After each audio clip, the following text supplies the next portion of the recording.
మహాగణాధిపతయే నమః. ఓం గురుభ్యో నమః. ఓం శ్రీమాత్రే నమః. పరమేశ్వర స్వరూపమైనటువంటి జ్యోతిష, వాస్తు మరియు ఇతర అనేకమైనటువంటి శాస్త్రములను మనకు అందించినటువంటి మహర్షులకి నమస్కారం. హయగ్రీవ హయగ్రీవ హయగ్రీవేతి యో వదేత్తస్య నిస్సరతే వాణి జన్మకన్యా ప్రవాహవత్.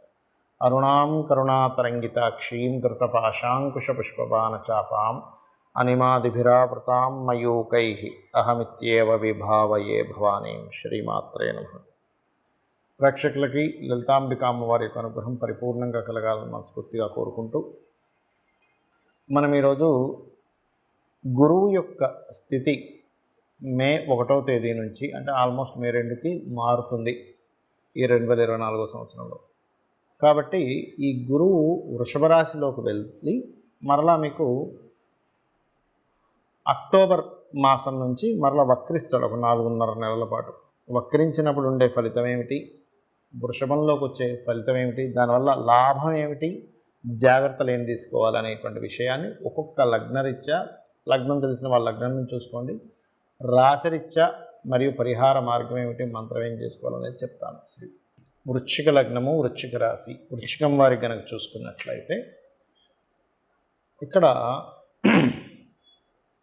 గురువు యొక్క మార్పు మనకి మే 1వ తేదీ నుంచి సప్తమంలో జరుగుతుంది. చూడండి, ఒక్కోసారి మనకి నేనేమి చేయలేనేమో, ఏదో లో ఫీల్ అయిపోతున్నా అనుకున్నప్పుడు గురుబలం ఎలా ఇస్తుందంటే, నాకు భగవంతుడు ఉన్నాడు, నేను చేయగలను ఆత్మవిశ్వాసాన్ని పెంచుతుంది. ఆ రకంగా మనకి అంటే ఈ వృషభం వారికి మే మాసం నుంచి అక్టోబర్ మిడిల్ వరకు కూడా ఏంటంటే ఒక గ్రోత్, అంటే సెల్ఫ్ గ్రోత్ అంటూ ఉంటారు. అంటే వాళ్ళు అన్ని విధాలా కూడా గ్రోత్ అనేటువంటిది ఇస్తుంది ఇక్కడ గురువు సప్తమంలో ఉన్నప్పుడు. కాకపోతే సప్తమంలో గురువు ఉన్నది సర్వసాధారణంగా శుక్రరాశిలో గురువు ఉండడం అనేటువంటిది కొంతవరకు వివాహ సంబంధించిన విషయంలో పాజిటివ్ ఇస్తాడు, ఇవ్వడం కాదు. కాకపోతే అది స్ట్రెస్తో కూడినటువంటి పాజిటివ్నెస్ ఇస్తూ ఉంటాడు. అదేవిధంగా ఎవరినైనా ఇష్టపడిన వారిని వివాహం చేసుకోవాలనుకునేటువంటి విషయాలని కొంచెం సడన్ చేంజెస్ని కూడా ఇస్తాడు. సప్తమ స్థానం అనేటువంటిది మార్పులకు సంకేతంగా చెప్తూ ఉంటారు. కాబట్టి మార్పులను కూడా ఇస్తుంటాడు. కాకపోతే లాభస్థానంలో కేతు ఉండి రావాల్సిన లాభాలు ఏవైతే మీకు ఆగుతూ వస్తున్నాయో, ఆ కేతువు మీద ఉండేటువంటి గురువు యొక్క దృష్టి ఎప్పుడైతే పడుతుందో ఈ మే మాసం నుంచి మిడిల్ ఆఫ్ ది అక్టోబర్ వరకు కూడా మీకు చక్కటి ఫలితాలు ఇస్తాడు. అయితే ఎవరైనా విదేశాలకు వెళ్ళాలి అనుకునేటువంటి వారు, ఎందుకంటే పంచమంలో ఉండే రాహు వృశ్చికాన్ని చూస్తుంటుంది కాబట్టి విదేశాలకు వెళ్ళాలనుకునేటువంటి వారు ఈ గురువు 6వ స్థానంలో ఉన్నప్పుడు వెళ్ళడానికే మంచి ఫలితాలు ఇస్తుంది. అంటే ఏమిటి, మే లోపల మీరు వెళ్ళడానికి ట్రై చేయండి. మే దాటిందంటే అక్టోబర్ తర్వాత మళ్ళీ ప్లాన్ చేసుకోండి విదేశాలకు వెళ్ళేటువంటి విషయాలు. కాకపోతే సప్తమ స్థానాన్ని కూడా మరి గమనం అంటారు కదండి, విదేశీ గమనం అంటారు, అంటారు, అనడం కాదు. కాకపోతే ఏమిటంటే ఇక్కడ ఈ సప్తమంలో ఏంటంటే సమాజ స్థానంలో, సామాజిక స్థానంలో గురువు ఉండడము, అది కూడా పంచమాధిపతి ఉండడము, రాహు యొక్క సంబంధంతో ఉండడం వల్ల మీకు సంబంధాలు కుదరడం కూడా, విదేశీ సంబంధాలు కుదరడము కొంచెం అంటే అవి సెట్ అవ్వడానికి కొంత స్ట్రెస్ ఇవ్వడం ఇస్తుంటుంది. కానీ లగ్నం బలంగా ఉండడం వల్ల మీరు ఏదైనా సరే సాధించడానికి మాత్రం చాలా అనుకూలమైనటువంటి స్థితిని గురువు ఇక్కడ ఇస్తాడు మీకు. ఇక ఈ గురువు ఇక్కడ ఉండగా చతుర్థ స్థానంలో అర్ధాష్టమ శని ఉంది అనేటువంటిది వృశ్చిక రాశి వారు చాలామంది అడుగుతూ ఉంటారు. ఏమండి మాకు అర్ధాష్టమ శని ఉంది కదండి, ఏమిటి? ఒకటే గుర్తుపెట్టుకోండి, అర్ధాష్టమ శని ఉన్నప్పటికీ గురువు యొక్క దృష్టి మీకు ఇంప్రూవ్మెంట్స్ ఇస్తుంది. మరి అర్ధాష్టమ శని ఎటువంటి విషయాల్లో? ఈ కన్స్ట్రక్షన్ ఫీల్డ్లో ఉంటారు, కన్స్ట్రక్షన్ వ్యాపారాలు, లేదా రైతులు, ఈ పంటలు పండించేవారు, పొలాలు తోటలు చూసుకునేవారు, ఈ విషయాల్లో కొంత జాగ్రత్తగా ఉండాలి. అనవసరంగా నింద వస్తుంది మీ మీదకి అనుకునేటువంటి విషయాల్లో కూడా కాస్త జాగ్రత్తగా ఉంటూ, మీరు ముఖ్యంగా దుర్గాదేవి యొక్క ఆరాధన, దక్షిణామూర్తి యొక్క స్తోత్ర పఠనం చేయండి, అన్ని విధాలా బాగుంటుంది.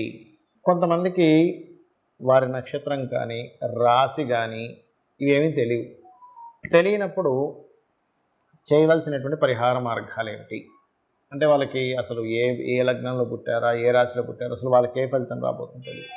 అలాంటప్పుడు నేను చెప్పేది ఒకటే గుర్తుపెట్టుకోండి, ఇక్కడ మీరు ముఖ్యంగా గురువు 2వ స్థానంలో రాహు ద్వారా వచ్చినందుకు ఆన్లైన్లో వ్యాపారాలు చేసేటువంటి వారు కొంత జాగ్రత్తగా ఉండాలి ముఖ్యంగా. ఎందుకంటే మనకి మే కంటే ముందే మనకి కాస్త శని కుజులు కలయిక ఉండడము, బుధుడు నీచిపడడము, ఇవన్నీ ఏంటంటే మార్కెట్ని ఫ్లక్చువేషన్స్కి తీసుకెళ్తుంది, మార్కెట్ని స్కామ్లోకి తీసుకెళ్తుంది. ఇట్లాంటివి ఇస్తూ ఉంటుంది. అలాగే మరొక విషయం ఏంటంటే ఇక్కడ ఈ కాంబినేషన్స్ ఉన్నప్పుడు పర్టికులర్గా ఏంటంటే ఈ గురువు ఎప్పుడైతే మీకు 2లో అంటే న్యాచురల్ సెకండ్ హౌస్లో ఉన్నాడో, నక్షత్రము రాశి తెలియని వాళ్ళందరికీ ఒకటే ఏమిటంటే దక్షిణామూర్తి యొక్క స్తోత్ర పఠనం చేసుకోండి. ఖచ్చితంగా బాగుంటుంది దక్షిణామూర్తి ఆరాధన చేసుకున్నట్లయితే. అలాగే ఇక్కడ చాలామందికి ఫలానా సమస్య ఉందండి, కానీ నేను ఎటువంటి పరిహార మార్గం చేసుకోవాలి అని అడుగుతూ ఉంటారు. లలితా సహస్రనామాల్లో అద్భుతమైనటువంటి నామాలు కొన్ని ఉన్నాయి. అవి ఒక్కొక్క సమస్యకి పర్టికులర్గా మనకు జనరల్గా వచ్చేటువంటి వాటిల్లో ఒక్కొక్క దానికి ఒక్కొక్క ఇది ఉంది. అది నేను మీకు చెప్తాను. చాలామందికి ఉద్యోగం లేదు, ఉద్యోగం కోసం చాలా ఇబ్బంది పడుతున్నాము అని అనుకునేటువంటి వారికి 2 నామాలు ఉన్నాయి. అదేమిటి అంటే ఒకటి ఓం శ్రీమాత శ్రీ మహారాజ్ని శ్రీమత్ సింహాసనేశ్వరి నమః. రెండవది మాణిక్య మకుటాకార జానుద్వయ విరాజిత ఈ నామం. దీనికి ముందు ఓము లాస్ట్లో నమః కలుపుకొని ఓం మాణిక్య మకుటాకార జానుద్వయ విరాజితాయై నమః. అద్భుతమైనటువంటి నామం ఇది.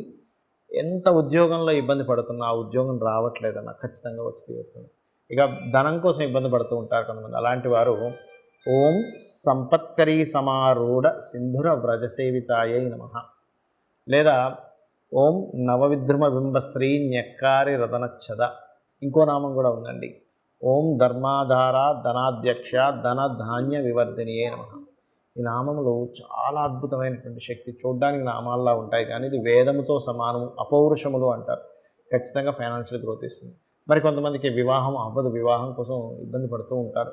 మనం ఇప్పుడు చెప్పుకున్న లగ్నం నుంచి కానీ రాశి నుంచి కానీ అనుకున్న ఫలితాలు ఏవైతే ఉన్నాయో ఈ వివాహ సంబంధించిన విషయాన్ని సపోర్ట్ లేకపోవడం వల్ల ఇబ్బంది పడిపోతూ ఉంటారు. చాలామందికి వివాహం విషయంలో సరైన గురుబలం ఉండదు, శుక్రుడు బాగోడు, కుజుడు బాగోడు, స్త్రీలకి అప్పుడు ఇబ్బంది పడుతారు. అలాంటి వారికి లలితాసహస్రనామాలు అద్భుతమైన నామం ఉంది. ఏమిటి అంటే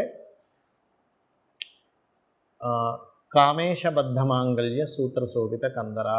ఓం కామేశబద్ధ మాంగళ్య సూత్ర శోభిత కందరాయై నమః. ఈ నామం చేసుకోండి. అద్భుతంగా మీకు వివాహ అవ్వట్లేదు, ఇబ్బంది అసలు వివాహమే కాదనుకునే వారికి కూడా వివాహం. మరి కొంతమందికి వివాహమై ఇబ్బంది పడుతుంటారు. అటువంటి వారికి ఏమిటి అంటే ఓం శివకామేశ్వరాంకస్త శివా స్వాధీన వల్లభాయై నమః. ఇది చేసుకోండి. అద్భుతంగా అంటే ఇద్దరి మధ్యనే ఉండేటువంటి ఇది పెరుగుతుంది. మరి కొంతమందికి చూడండి, నేను ఏం మాట్లాడినా మా జీవిత భాగస్వామి నచ్చట్లేదండి అంటూ ఉంటారు. అటువంటి వారికి ఏమిటంటే ఓం మందస్మిత ప్రభాపూర మధ్యత్ కామేశ మానస. ఈ నామం అద్భుతంగా పనిచేస్తుంది. ఇక అప్పులు ఉన్నాయి. ఓం అపర్ణాయై నమః. ఇలా 1 కాదు 2 కాదు, లలితా సహస్రనామాల్లో 1000 నామములు.